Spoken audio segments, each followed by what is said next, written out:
É um grande privilégio para mim estar aqui nesta tarde com vocês. Antes de começarmos a falar qualquer coisa, eu gostaria de ir ao Senhor em oração. E eu vou pedir que você ore. Tem tanta coisa acontecendo aqui, nesta tarde, tanta coisa que você não entende. Mas eu lhes direi de onde eu estou vindo. Eu pregarei como moribundo, para homens moribundos, e mulheres e jovens. E eu vou pregar como se eu nunca mais fosse pregar novamente. E eu lhes direi coisas que vocês irão entender errado. E eu lhes direi coisas que eles deixarão tão nervosos comigo. E eu lhes direi coisas que vocês negarão. E eu lhes direi coisas e vocês dirão que eu não tenho o direito de lhes dizer o que estou dizendo. Mas antes de você chegar a qualquer conclusão sobre o que está sendo dito aqui nesta tarde, faça a si mesmo uma pergunta. Veja, pregar é uma coisa muito perigosa. É perigoso para mim, pois a Bíblia diz que sobre falsos mestres virá grande condenação. Se o que eu lhes disser hoje não for verdade, eu estou encrencado e por isso tenho que fazê-lo com temor e tremor, porque eu estarei condenado diante de Deus. Mas se o que eu disser para vocês hoje for verdade, então são vocês que têm motivo para temer e tremer. Porque se eu interpretar corretamente esta passagem das Escrituras que eu lhes darei, será como se Deus estivesse falando através de um homem. E seu problema não será comigo, será com Deus e sua palavra. Então a única questão a ser decidida aqui, nesta tarde, é esta: é este homem à nossa frente um falso profeta?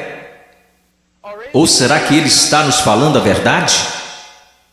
E se ele estiver nos falando a verdade, então nada mais importa, exceto conformar nossas vidas a esta verdade. Vamos ao Senhor em oração.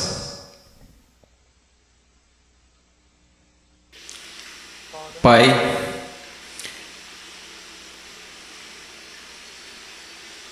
Pai, o Senhor tão pequeno, tão desprezível de tantas maneiras. Tu sabes, Senhor, Tu sabes. Ó Senhor amado, será que falso fogo continuará sendo a única coisa depositada em seu altar? Ou poderia fogo descer do céu? No meio de tanto barulho e clamores e programações, poderia fogo descer do céu? Podem esses ossos secos voltar a viver? Tu sabes, Senhor. Em Tua soberania eu oro e imploro ante ao trono de Deus, que sejas gracioso para conosco. Que o Senhor abra corações e mentes. Senhor, não podemos contar com que eles os abram, eles nunca o farão. Abra seus corações e mentes e faça com que eles vejam a verdade bíblica. Sopre sobre eles, conceda arrependimento, conceda fé. Traga-os ao Teu reino, Senhor. Para a Sua glória, pelo Seu grande nome, realize estas coisas. Senhor, como o irmão falava, que seja, Senhor, de tal forma que nenhum homem obtenha crédito, que nenhum homem ponha a mão na arca do Senhor e se pôr que caia morto, Senhor. Ó Deus, faça-se presente entre nós, por favor, pois não temos outra esperança, não temos nenhuma outra esperança. Estas crianças não têm outra esperança, a não ser que o Senhor haja. Amém. Estarei ensinando em Mateus capítulo 7. Se vocês têm suas Bíblias, sigam-me. Mateus capítulo 7, versículo 3, Jesus disse: entrai pela porta estreita, porque larga é a porta, e espaçoso o caminho que conduz à perdição, e muitos são os que entram por ela. E porque estreita é a porta e apertado o caminho que leva à vida, e poucos há que a encontrem. Acautelai-vos, porém, dos falsos profetas que vêm até vós vestidos como ovelhas, mas interiormente são lobos devoradores. Por seus frutos conhecereis. Porventura colhem-se uvas dos pinheiros ou figos dos abrolhos? Assim toda árvore boa produz bons frutos, e toda árvore má produz frutos maus. Não pode a árvore boa dar maus frutos, nem a árvore má dar frutos bons. Toda árvore que não dá bom fruto corta-se e lança-se no fogo. Portanto, pelos seus frutos os conhecereis. Nem todo que me diz, Senhor, Senhor, entrará no reino dos céus, mas aquele que faz a vontade de meu Pai que está nos céus. Muitos me dirão naquele dia: Senhor, Senhor, não profetizamos nós em teu nome, e em teu nome não expulsamos demônios, e em teu nome não fizemos muitas maravilhas? E então lhes direi abertamente: nunca vos conheci. Apartai-vos de mim, vós que praticais a iniquidade. Todo aquele, pois, que escuta estas minhas palavras e as pratica, semelhá-lo-ei ao homem prudente, que edificou sua casa sobre a rocha, e desceu a chuva e correram rios, e assopraram ventos e combateram aquela casa, e não caiu, porque estava edificada sobre a rocha. E aquele que ouve estas minhas palavras e não as cumpre, compará-lo-ei a um homem sensato, que edificou a sua casa sobre a areia. Desceu a chuva, correram rios e assopraram ventos, e combateram aquela casa, e caiu, e foi grande a sua queda. Eu estou aqui hoje. Eu não estou preocupado no meu coração com a sua autoestima. Eu não estou preocupado no meu coração se você se sente bem consigo mesmo, se a vida está do jeito que você queria, ou se a sua conta bancária está no verde. Só tem uma coisa que me tirou o sono. Só tem uma coisa que me preocupou durante a manhã toda, e é isto: em 100 anos, a maioria das pessoas neste prédio possivelmente estarão no inferno. E muitos que até mesmo professam Jesus Cristo como Senhor passarão a eternidade no inferno. E você diz: pastor, como você pode dizer uma coisa como esta? Eu posso dizer uma coisa como esta, pois eu não realizo meu ministério na América. Eu prego a maior parte do tempo na América do Sul, África e leste europeu. E eu quero que você saiba que quando olham para o cristianismo americano, ele é mais baseado em uma cultura sem Deus do que na palavra de Deus. E tantas pessoas são enganadas, e tantos jovens são enganados, e tantos adultos são enganados em crer que por terem feito uma oração uma vez em suas vidas, eles irão para o céu. E então, quando eles olham ao redor e veem outros que confessam a Cristo, e veem essas pessoas tão mundanas quanto o mundo, e comparam-se uns com os outros, nada perturba seus corações. Eles pensam: bem, eu sou igual à maioria do meu grupo de jovens. Eu vejo coisas que não deveria ver na TV e rio das coisas que Deus odeia. Eu uso roupas sensuais. Eu falo como o mundo, eu ando como o mundo, eu amo a música do mundo. Eu amo tanto essas coisas do mundo, mas graças a Deus eu sou um cristão. Porque eu sou um cristão, eu não pareço diferente da maioria das pessoas da minha igreja. Porque eu sou cristão, porque houve uma vez na minha vida que eu fiz uma oração e pedi para Jesus entrar no meu coração. Eu quero que você saiba que a maior heresia na igreja evangélica protestante americana é que se você orar e pedir para Jesus Cristo entrar no seu coração, Ele definitivamente entrará. Vocês não encontrarão isso em nenhum lugar das Escrituras. Vocês não encontrarão isso na história batista até 50 anos atrás. O que vocês precisam saber é que a salvação é pela fé, e fé somente em Jesus Cristo. E a fé somente em Jesus Cristo é precedida e seguida por arrependimento, um abandono do pecado, um ódio pelas coisas que Deus odeia, um amor pelas coisas que Deus ama, um crescimento em santidade e um desejo, não de ser como a Britney Spears, não de ser como o mundo, e não de ser como a maioria dos cristãos americanos, mas de ser como Jesus Cristo.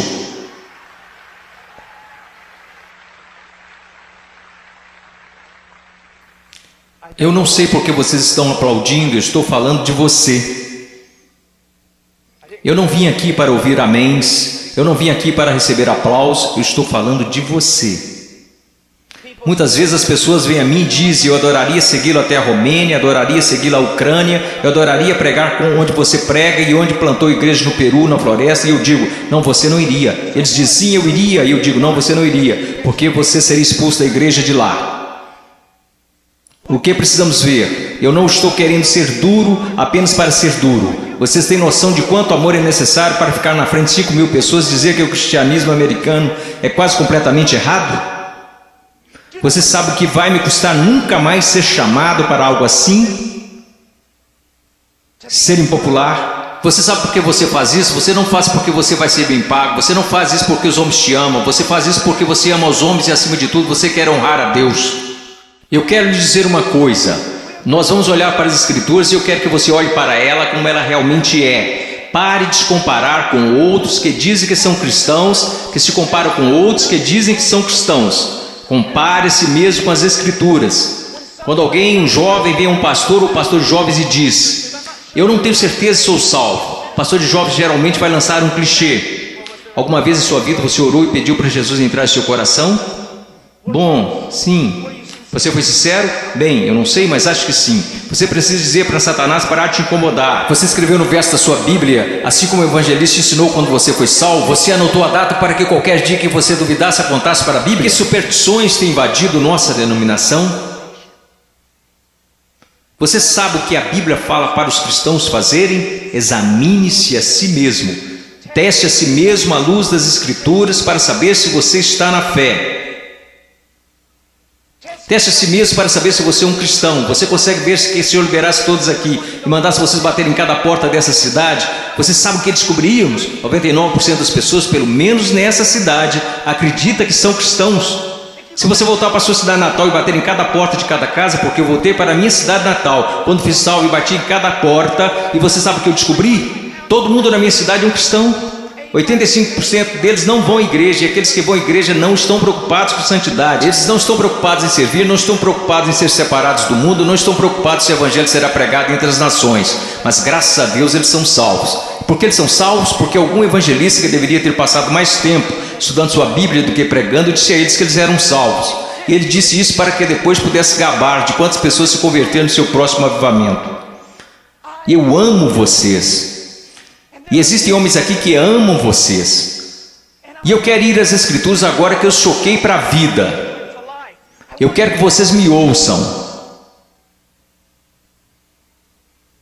Ouça a palavra de Deus e comece a se perguntar algumas perguntas. Antes de tudo,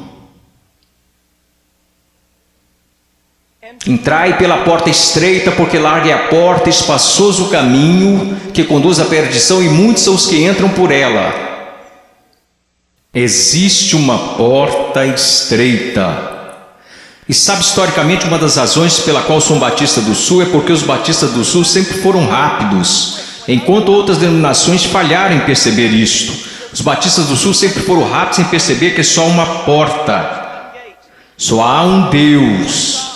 Só há um mediador entre Deus e os homens. Seu nome é Jesus Cristo, e não é uma questão de múltipla escolha. Não é como se todos os caminhos levassem a Roma. Como denominação, nós sempre ensinamos às pessoas o que Jesus ensinou às pessoas. Eu sou o caminho, a verdade e a vida, e ninguém vê ao Pai senão por mim. Então eu louvo a Deus por isso, que a única forma que qualquer ser humano nesta terra será salvo é por meio de Jesus Cristo. E ponto final. Porque você precisa entender que a Bíblia diz: todos pecaram e destituídos estão da glória de Deus, e vocês não têm ideia do que isso significa, que nascemos totalmente depravados, odiando a Deus, que nós nunca buscaríamos a Deus, nunca iríamos a Deus, nós nos rebelamos contra Deus, quebrando toda a lei. Não é só uma questão de que você já pecou, a questão é: você nunca fez nada além de pecar. A Bíblia diz nos profetas que até as nossas maiores obras são como trapos de imundícia perante Deus, e por causa disso você sabe o que merecemos? A ira de Deus, o ódio santo de Deus.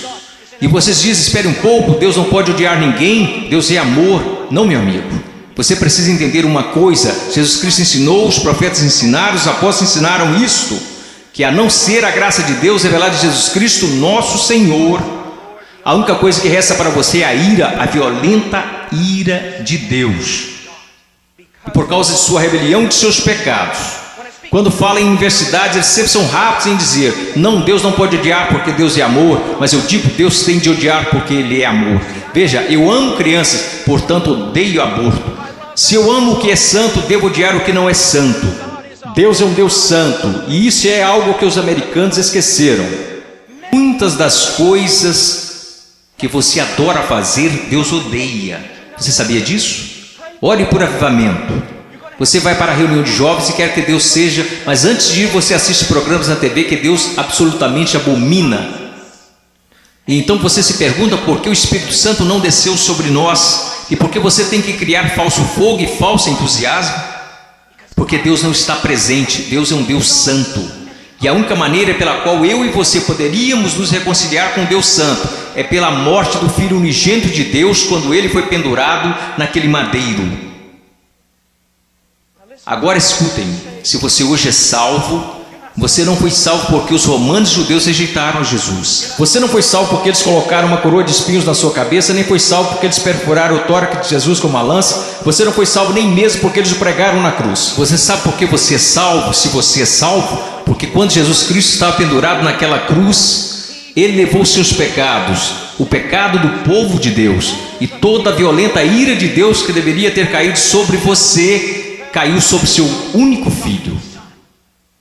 Alguém tinha que pagar o preço, alguém tinha que morrer. Foi Deus, o Pai, quem esmagou seu único filho, de acordo com Isaías 53, ao Senhor agradou moê-lo.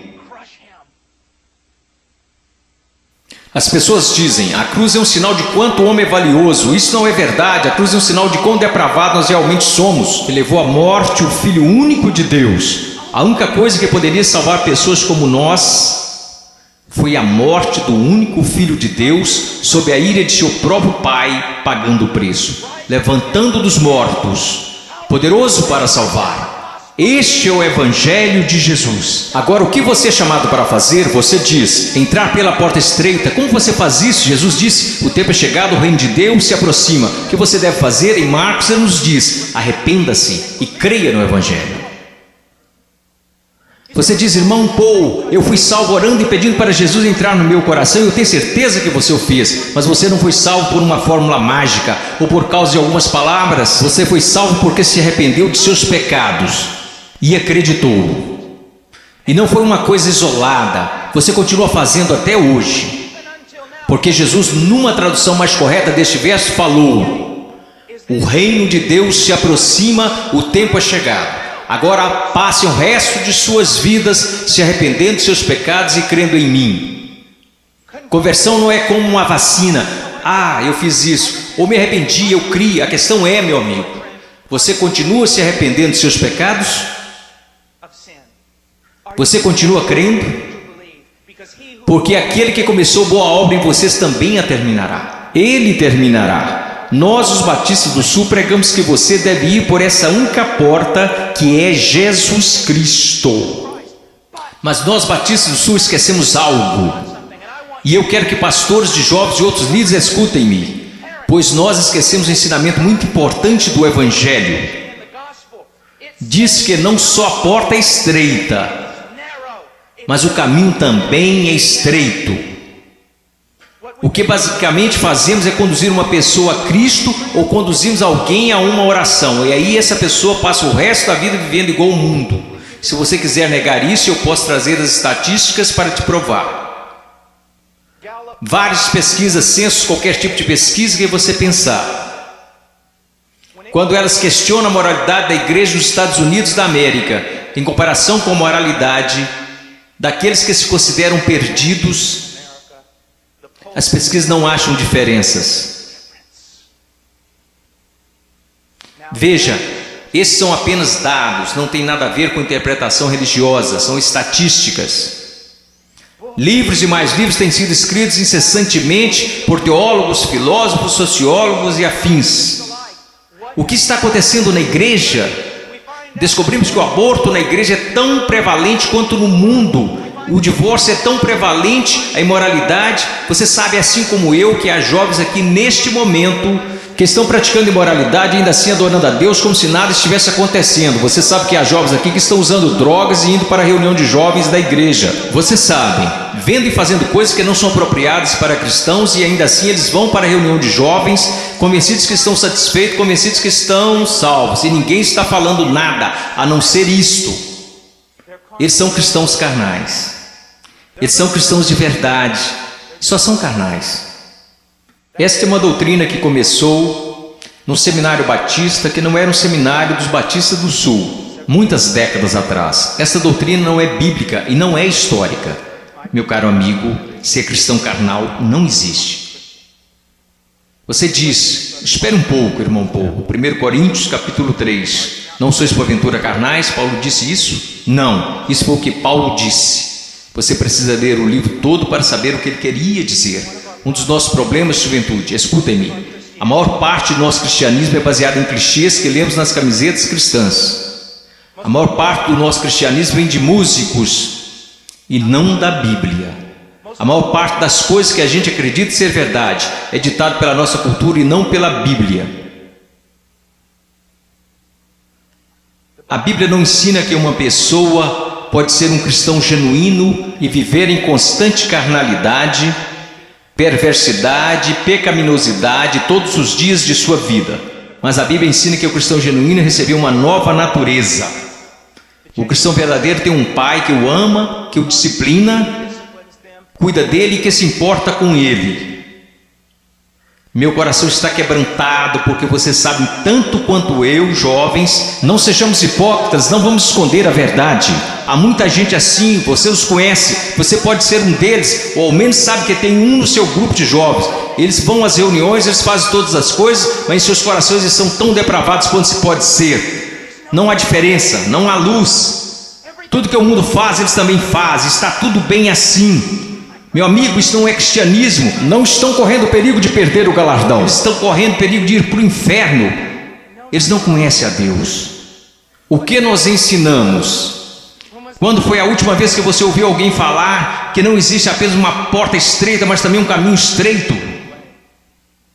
Jesus indica que um dos principais sinais para saber se você é um cristão de verdade é se você anda no caminho estreito.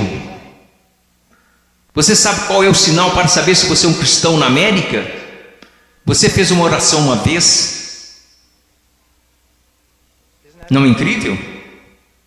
O que você se pergunta quando duvida da sua salvação? Se você fez uma oração de salvação uma vez, o que as Escrituras ensinam? Examinai-vos e provai a vós mesmos para saber se realmente estáis na fé, porque um cristão será diferente. Estou dizendo que um cristão é sem pecado? Não, porque aprendemos em 1 João que os cristãos pecam. Se dissermos que não conhecemos o pecado, então não conhecemos a Deus, não andamos na luz. Então qual é a diferença? Onde eu quero chegar? Eu estou chegando até aqui. Se você é genuinamente um cristão nascido de novo, um filho de Deus, você andará pelo caminho da justiça, como estilo de vida. E se você se desviar desse caminho de retidão, o Pai virá até você.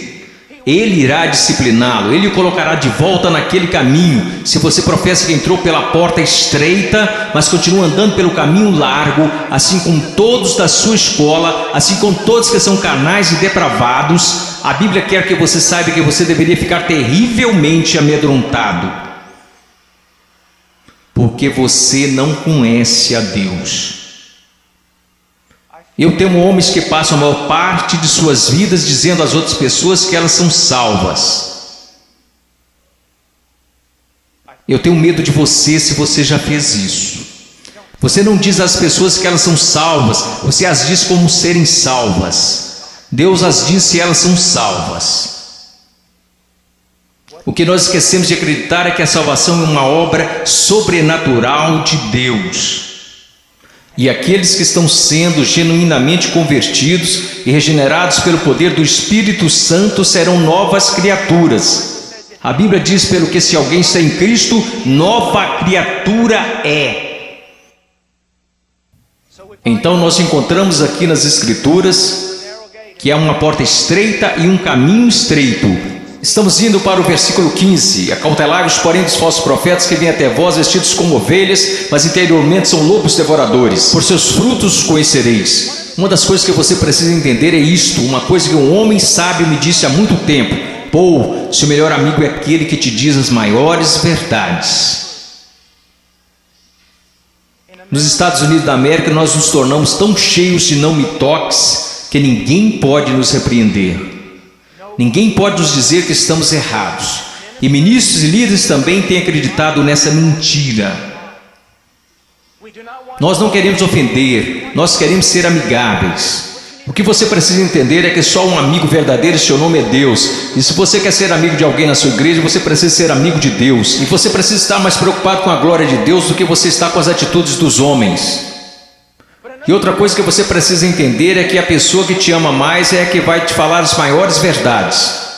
Uma das grandes marcas diferenciais de um falso profeta é que ele sempre vai falar o que você quer ouvir. Ele nunca vai estragar a festa. Ele vai fazer você continuar batendo palmas, pulando, vai fazer você ficar atordoado, ele vai te manter entretido, ele te apresentará um cristianismo que fará a sua igreja parecer um parque de versões de Jesus. E te manterá tão entretido que você nunca se preocupará com grandes assuntos como este. Deus está agindo em minha vida?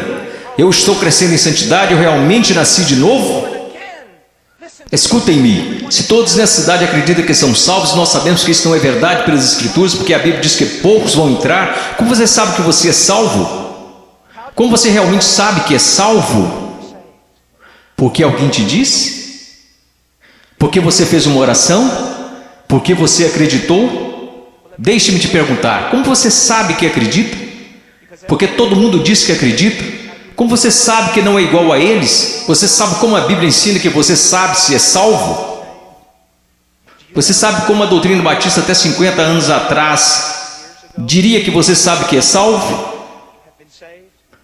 Você sabe que foi salvo porque sua vida está num processo de transformação.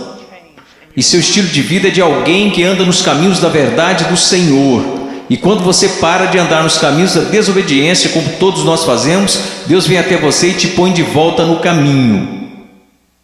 Uma das maiores evidências que você nasceu de novo é que Deus não permitirá que você fale como sua carne quer falar. Deus não permitirá que você se vista como o mundo sensual e a igreja sensual. Permite que você se vista.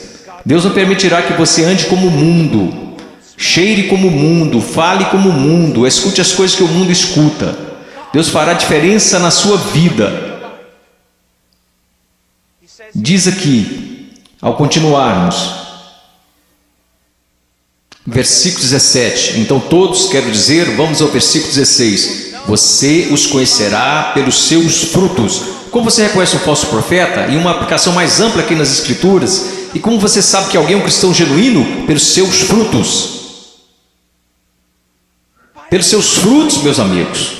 Veja a sua vida, veja o jeito que você anda, veja o jeito que você fala, veja para as paixões do seu coração. Por acaso Jesus está aí em algum lugar, ou ele é só um acessório que você acrescenta em sua vida? Ou é só uma coisa que você faz nas quartas e domingos? Ele é só alguém que você aceita apenas intelectualmente, mas não de coração? Ele é um acessório, ele é o centro da sua vida? E qual é o fruto que você está produzindo? Você parece com o mundo, age como o mundo? Você experimenta as mesmas alegrias que o mundo experimenta? Você consegue amar o pecado e gostar de cometê-lo? Você consegue amar a rebeldia e gostar de ser rebelde? Então você não conhece a Deus. Você os conhecerá pelos seus frutos. Deus tem o poder para mudá-los. Imaginemos por um momento Jesus ensinando esta passagem. E você está lá ouvindo. E Ele olha para você e diz: espinhos, espinhos. Você acha espinhos em figueiras? E você diz: é claro que não, Jesus. Você não é um agricultor, você não é um fazendeiro, você é um carpinteiro, mas todo mundo sabe, Jesus, você não encontra espinhos numa figueira. Então deixe-me fazer outra pergunta. Você encontra figos bons, frutos em espinheiros? É claro que não, Jesus, isso é loucura. Quer dizer, você nunca vai achar espinhos numa figueira e também nunca encontrará figos num espinheiro. Jesus, se me disserem que isso é possível, pode tomar nota. Ou essa pessoa é louca ou é mentirosa. Então Jesus lhe responde: muito bem.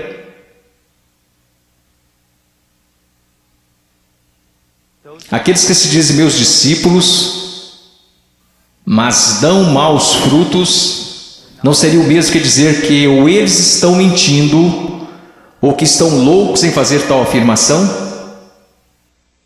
Deixe-me levar essa ideia mais à frente. Vamos imaginar que eu apareça atrasado e entro correndo aqui na plataforma e todos os outros líderes estão zangados comigo e dizem: irmão Paul, você não considerou que lhe foi dada a oportunidade de falar aqui e você aparece atrasado? E eu digo: irmãos, vocês têm de me perdoar porque eu estava a caminho na rodovia e meu pneu furou.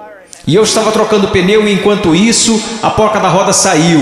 E eu não estava prestando atenção, então eu corri para pegar a porca da roda. Assim que eu a peguei no meio da rodovia, eu levantei, tinha um caminhão de carga de 30 toneladas vindo a uns 200 km por hora, uns 10 metros à minha frente. E aí ele me atropelou e é por isso que eu estou atrasado. Só existiriam duas explicações lógicas. Eu sei, ninguém mais estuda lógica. Mas só existiriam duas conclusões lógicas. Eu sou um mentiroso. Eu sou um maluco. Você diria: irmão Paul, é absolutamente absurdo, é impossível ter um encontro com algo tão grande como um caminhão de carga e não mudar de estado. E minha questão para você é a seguinte: o que é maior, um caminhão de carga ou Deus? Como é que tantas pessoas hoje professam ter tido um encontro com Jesus Cristo e ainda assim não são permanentemente transformados? Deixe-me dar-lhes algumas coisas para pensar. Você sabe que eu estou lhes dizendo a verdade. Quantas vezes você vai e rededica sua vida de novo, e de novo, e de novo? Quantas vezes os grupos de jovens veem a coisas como esta e ficam empolgadíssimos, e voltam para a igreja e dura cerca de uma semana e meia. E mesmo assim dizem: ó, foi um grande mover de Deus. Não foi não. Se não durou é porque não foi um mover de Deus, foi emoção. Foram tantas coisas, mas não foi um grande mover de Deus. Deus trabalhou em sua vida. Deus está trabalhando em sua vida. Você os conhecerá pelos seus frutos. Você os conhecerá pelos seus frutos. Prosseguindo. Versículo 19. Toda árvore que não dá bom fruto, corta-se e lança-se no fogo. Portanto, pelos seus frutos conhecereis. Escute isso, você precisa entender algo acerca da literatura hebraica. Quando queremos enfatizar algo, sabe o que fazemos? Aumentamos o tom de nossa voz. Se estamos escrevendo, colocamos em negrito ou em maiúsculo. Mas para o judeu era diferente. Quando ele quer enfatizar algo, ele repete e repete. Por isso que encontramos paralelismo hebraico no livro de Provérbios: o ímpio viverá na terra, o ímpio será destruído. Ele está dizendo a mesma coisa, só que de um jeito diferente, para dar mais ênfase. É isso que Jesus está fazendo o tempo todo aqui. Pelos seus frutos conhecereis, pelos seus frutos conhecereis. Vocês os conhecerão pelo caminho que eles andam, pelos seus frutos conhecereis. Pelos seus frutos os conhecereis. Ele diz: toda árvore que não dá bom fruto, corta-se e lança-se no fogo. Sobre o que ele está falando, meu caro amigo? Ele está falando sobre o juízo do Deus Todo-Poderoso, que um dia cairá sobre o mundo, que um dia possivelmente poderá cair sobre você. Oh, meu caro amigo, eu não consigo olhar o seu coração. Eu sou tão facilmente enganado pelo meu próprio coração. Mas há um que não é enganado. Há um que não é enganado. Ele não é enganado por uma cultura cristã pós-moderna. Ele sabe. Pelos seus frutos os conhecereis. Então ele continua. E ele diz isto: Versículo 21, nem todo que me diz Senhor, Senhor entrará no reino dos céus, mas aquele que faz a vontade de meu Pai que está nos céus. Você sabe o que a sua profissão de fé em Jesus vale? Absolutamente nada. Sim, você leu esta passagem? Estude-a. Nem todo que me diz Senhor, Senhor, nem todos que professam Senhor, Senhor, entrará no reino dos céus. Muitas pessoas dirão Senhor, Senhor, mas não entrarão no reino dos céus. Meus filhinhos, você é um deles? Senhor, Senhor. Agora vamos voltar para a literatura hebraica. Ele diz Senhor, Senhor, ele não diz Senhor. Ele diz Senhor, Senhor, o que isso significa? Esse sujeito que está fazendo profissão não é alguém que de repente decidiu. É o dia do juízo, é melhor confessá-lo como Senhor. Essa é uma pessoa que professa enfaticamente aos outros que Jesus é o Senhor. Ele anda por aí dizendo que Jesus é o Senhor, ele dança enquanto os músicos estão tocando e diz que Jesus é o Senhor. Ele canta dizendo Senhor, mas Jesus diz a ele, afasta-te de mim, eu não te conheço. Billy Graham é uma das pessoas mais amáveis e bondosas. E ainda assim ele diz que a maioria das pessoas das igrejas confessionais estão perdidas. Ele diz que ficaria feliz se ao menos 5% das pessoas que fizeram uma profissão de fé em suas cruzadas evangelísticas fossem de fato salvas. Quando estou na Nigéria, eu estive lá no ano passado visitando a mãe cujo filho estava em nossa igreja e que foi assassinado por muçulmanos no norte da Nigéria. Se alguém confessa Jesus Cristo, você meio que já sabe que é verdadeiro. Por quê? Porque eles podem morrer por causa dessa confissão, mas na América, considere os custos. Pense, examine a sua vida à luz das Escrituras. Você conhece o Senhor? Você conhece o Senhor? Porque nem todo que me diz Senhor, Senhor entrará no reino dos céus.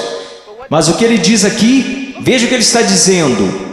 Nem todo que me diz Senhor, Senhor entrará no reino dos céus, mas aquele que faz a vontade de meu Pai que está nos céus.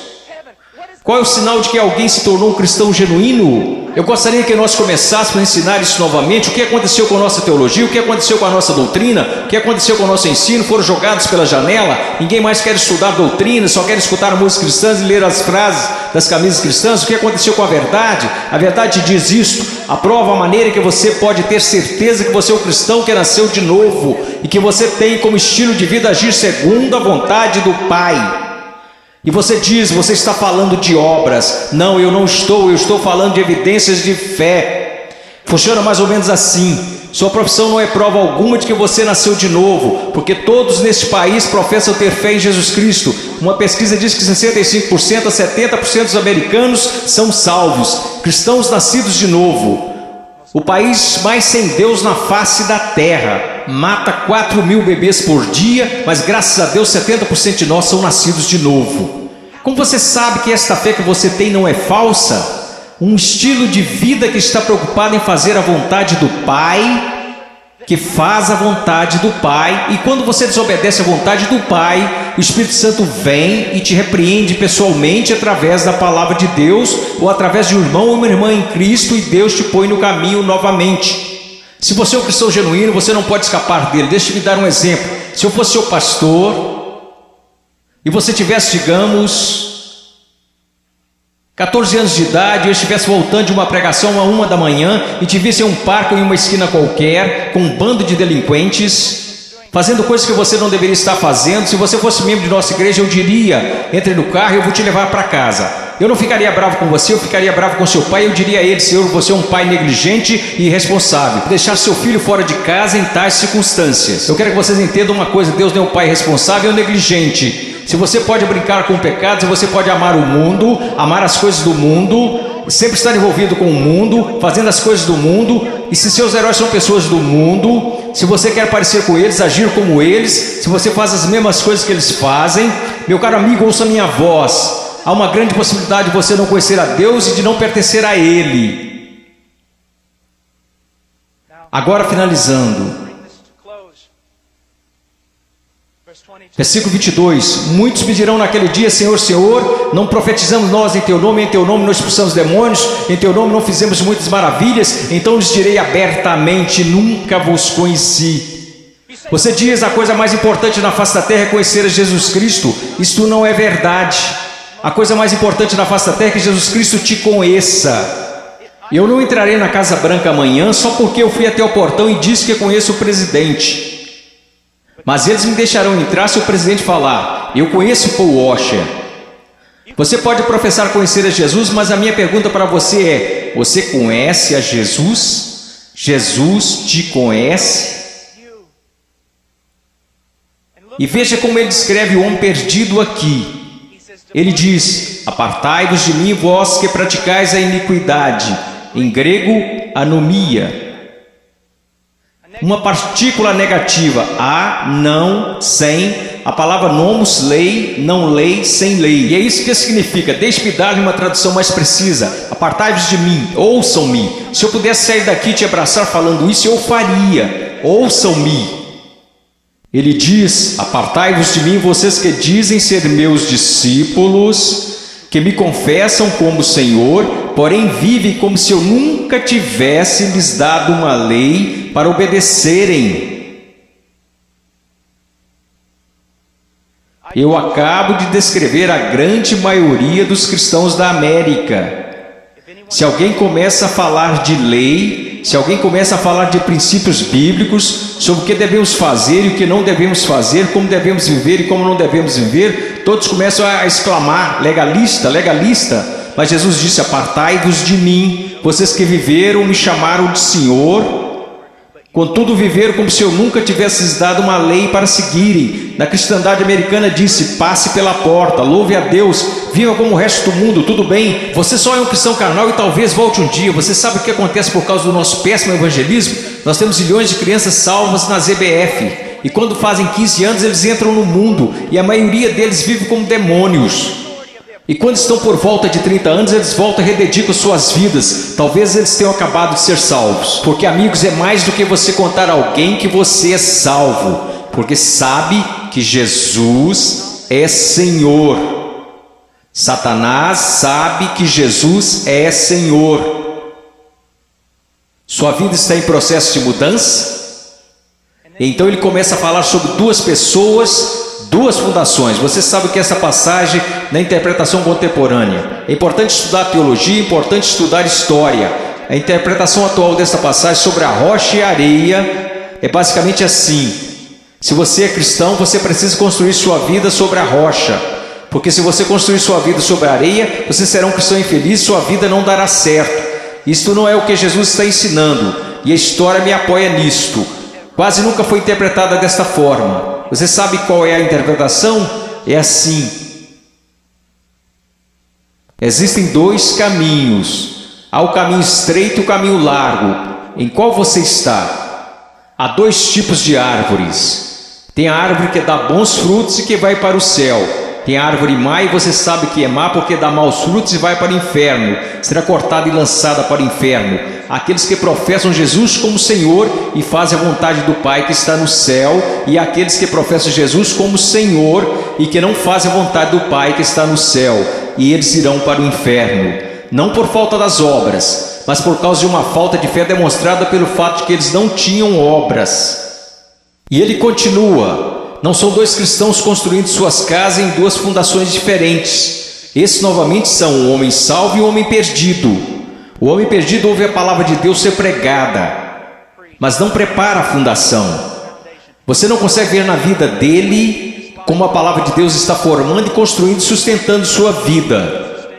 Sua vida não está. Quantas pessoas da Convenção dos Batistas do Sul, apesar dos nossos números, apesar de tudo que dizemos, se nós simplesmente comparássemos as pessoas a esta passagem e dissesse: você está construindo seu casamento de acordo com a palavra de Deus, você está educando seus filhos de acordo com a palavra de Deus, você está administrando suas finanças de acordo com a palavra de Deus, você tem vivido separando-se das coisas deste mundo de acordo com a palavra de Deus, quantos estariam aptos a responder positivamente? Não, nada disso. Eu professo Jesus, Ele é meu Salvador. Meu professor de escola dominical me falou: Eu sei, assim como Leonard Haverhill, um conhecido meu, que antes de falecer costumava dizer: eu preguei uma só vez em várias igrejas batistas. Eu prego em muitos lugares como esse somente uma vez. Eu poderia vir aqui hoje com um vocabulário que impressionaria vocês e pregar para vocês sobre coisas que fariam vocês saírem flutuando deste salão. Eu poderia contar-lhes histórias que fariam vocês rirem, histórias sobre cachorros e vovós que fariam vocês chorarem, mas eu usamos demais para fazer isso. Eu sei porque a palavra de Deus é verdade, que existem pessoas que acreditam ser salvas, mas não são. Não são. Eu sei que alguns de vocês que olham ao redor e pensam: bem, eu sou salvo, quer dizer, eu pareço com todo mundo do meu grupo de jovem. O que faz você pensar que o seu grupo é salvo? Bem, eu sou como meus pais, ou eu sou como os adultos da minha igreja, ou os diáconos ou pastores, de que isso importa? Você não será julgado por eles no dia da vinda de Cristo. Minha pergunta para você, querido, minha pergunta para você, meu filhinho, quero dizer, vocês poderiam ser meus filhos. E eu oro para que um dia, quando meu filho crescer, que haja um pregador que fique diante dele e diga: basta, vamos nos focar. O que a palavra de Deus diz? A sua vida se apresentará diante do fogo ardente, que é a santidade de Deus no dia final. Amada, preciosa menina, amado, precioso jovem, no dia final a sua confissão permanecerá verdadeira. Você é salvo. E eu não estou falando de bem, eu acho que sou salvo. Sabe, o caminho que ao homem parece direito, mas o fim deles são os caminhos da morte. Bem, eu sinto do fundo do meu coração que sou salvo. Então deixe-me fazer outra pergunta: você alguma vez já leu que enganoso o coração, quem o conhecerá? Você não deveria ir ao testemunho das Escrituras? Bem, eu sei que eu sou salvo, pois minha mãe, meu pai, meu pastor, todos me disseram que sou salvo. Então eu te digo isto: o que a palavra de Deus te diz? Nós falamos tanto sobre ser cristãos radicais. Cristãos radicais não são pessoas que pulam em shows. Cristãos radicais não são pessoas que usam camisas gospel. Cristãos radicais são aqueles que carregam os frutos do Espírito Santo. Cristãos radicais são aqueles que respeitam e honram seus pais, mesmo quando sentem que seus pais estão errados. Cristãos radicais são aqueles que não... Agora escutem, isso vai deixá-los irados. E eu estou falando com garotos e garotas. Cristãos radicais são aqueles que não se vestem sensualmente para mostrar seus corpos. Se sua vestimenta é um chamariz apenas para o seu rosto, Deus se agrada da sua vestimenta. Sua vestimenta é um chamariz para o seu corpo, isso é sensual e Deus odeia o que você está fazendo. Todo mundo gosta de falar sobre um profeta, mas ninguém quer escutá-lo. E eu estou falando sobre cristianismo. Eu passei minha vida em selvas, eu passei minha vida congelando nos Andes, eu vi pessoas morrerem. Um garotinho, Andrew Maimen, os muçulmanos atiraram 5 vezes o seu estômago e o deixaram morrer na calçada, simplesmente porque ele exclamava: eu estou com tanto medo, mas eu não posso negar a Jesus Cristo. Por favor, não me matem, mas eu não negarei. E ele morreu numa poça de sangue. E vocês falam sobre ser cristãos radicais porque vocês usam camisas gospel e vão a um congresso? Eu estou falando sobre santidade, eu estou falando sobre ser cheio de Deus. Você sabe o que seria mover de Deus neste local? Se todos vocês caíssem sob convicção de pecado, se eu mesmo caísse sob convicção pelo Espírito Santo e nos prostrássemos e chorássemos, pois assistimos coisas que Deus odeia. Pois usamos coisas que Deus odeia, pois nós agimos como o mundo, parecemos como o mundo, cheiramos como o mundo, fazemos as mesmas coisas que o mundo e não sabemos que fazemos essas coisas porque não conhecemos a palavra de Deus. Porque mesmo que falemos como uma denominação, que a Escritura é a infalível palavra de Deus, só que ganhamos basicamente um monte de ilustrações, histórias e novelinhas. Oh, que Deus brilhe neste lugar. Que viremos nossas costas para o pecado, que renunciemos às coisas que desagradam a Deus, e então que corramos para Ele, alegremos-nos nele e o amemos. Que Deus levante missionários. Eu não desejo a vocês o mesmo que seus pais. Eles querem segurança e boas casas para vocês. Eles querem que vocês tenham carros e respeito. Eu quero para vocês as mesmas coisas que quero para o meu filho, que um dia ele pegue uma bandeira, a bandeira de Jesus Cristo, e coloque-a num monte onde ninguém esteve antes, e que eles clame: Jesus Cristo é Senhor, mesmo que isso custe a sua vida. Se quando ele tiver 18 anos me disser as mesmas coisas que eu disse quando era jovem, eu vou para os montes, eu vou para a selva, e as pessoas disseram: você não pode ir, você está maluco, é uma guerra lá, você vai morrer. Eu vou. Quando aquele rapaz colocar sua mochila nas costas, eu vou orar por ele e dizer: vá, vá, Deus seja contigo, e se você morrer, meu filho, eu te vejo do outro lado e honrarei sua morte. Oh Deus, vamos orar, vamos orar. Oh Deus, eu não me importo com reputação, eu não me importo com o que os homens pensam. Eu quero que o Senhor seja honrado, eu quero que esses jovens sejam salvos. Eu quero que os salvos parem de olhar para um cristianismo cultural, que o Senhor odeia e que cuspirá fora de sua boca, e que eles olhem para a sua palavra e digam: eu seguirei a Jesus. Deus, eu oro pelos ministérios de jovens e pastores, e oro para que o Senhor os encha com espírito de sabedoria, amor e coragem e discernimento, e querido Deus, custe o que custar, eu oro para que o Senhor levante missionários. Ao olhar para esses garotos, eu não posso evitar de pensar no meu filhinho. Oh Deus, que o Senhor salve o Ian, e que eu levante e o mande para a pior parte da batalha. Oh, querido Deus, levante missionários aqui, levante missionários, levante pregadores e pastores e embaixadores e evangelistas, que conheçam a palavra de Deus. Oh Deus, trabalhe neste lugar, por favor, trabalhe neste lugar, amado Deus, por favor, por favor, por favor, por favor. Agora, com todas as cabeças baixas, alguém aqui hoje à noite que gostaria de dizer: irmão Paul, eu tenho vivido uma mentira. Eu digo que sou cristão, mas eu amo o mundo, eu pareço com o mundo, e cheiro como o mundo, e eu me odeio por conta disso. Irmão Paul, eu estou tão cansado desse cristianismo que tenho vivido, eu estou cansado disto. Eu estou cansado disto. Eu quero ser salvo. Eu quero ser salvo. Eu só quero que levantem. Irmão Paul, eu quero ser salvo. Amém. Alguém mais? Eu quero ser salvo. Amém. Amém.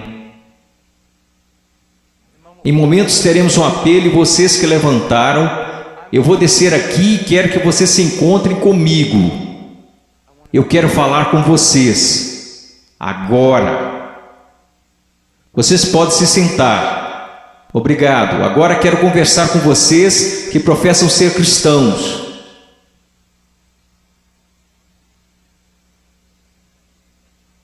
Sua vida honra a Jesus Cristo? Você está olhando em sua palavra para descobrir como deve viver?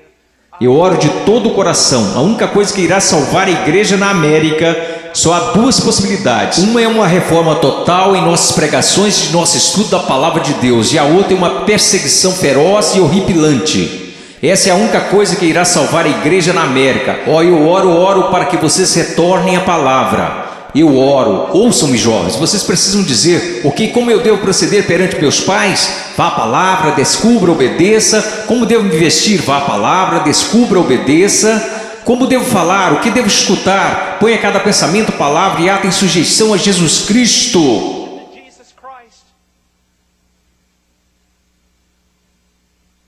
Eu não vou pedir para que você levante, porque eu estou tão cansado de pessoas virem à frente e assumirem o compromisso, e esse compromisso durar apenas 2 minutos. Eu não estou aqui para poder escrever na minha revista que zilhões de vocês vieram à frente. Eu quero que você vá para casa e viva para Jesus Cristo com todo o seu coração. Mas se você precisa de aconselhamento, você dirá: irmão Paul, eu quero viver para Jesus Cristo, mas eu não sei como.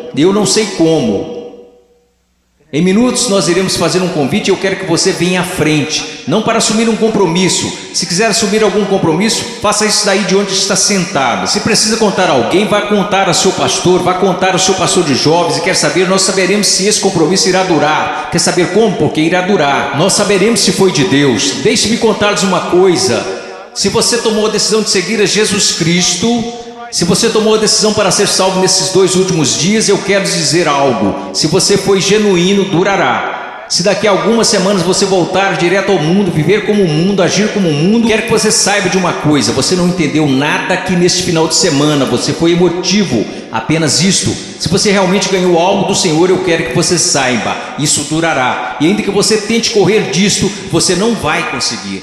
Você não vai conseguir. Oh, eu amo tanto a vocês, Eu peço que todos levantemos.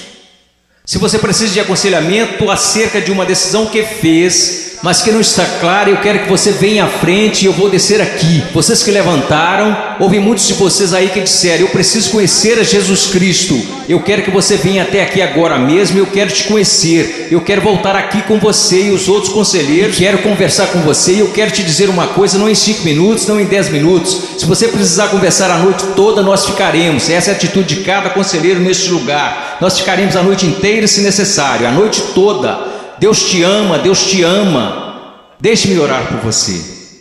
Querido Deus, por favor, Senhor, ouve aqui. Senhor, tanta movimentação. Ontem à noite, Senhor, eu não sei o quanto de tudo isso foi real, e eu sei que vi pessoas chorando na noite passada. Eu vi pessoas tentando assumir compromissos, e eu acredito que uma parte do que aconteceu aqui a noite passada foi por sua causa. Hoje de manhã eu vi um jovem pregar, Pai, dar seu testemunho, e eu vi um trabalho genuíno do Espírito Santo. Eu não sei quantas dessas decisões foram verdadeiras, mas aconteceram algumas coisas reais aqui. Agora eu oro, Pai. Eu não sei o quanto será real, somente o tempo e a eternidade nos mostrarão. Mas, ó Deus querido, por favor, trabalhe em nome de Jesus. Amém.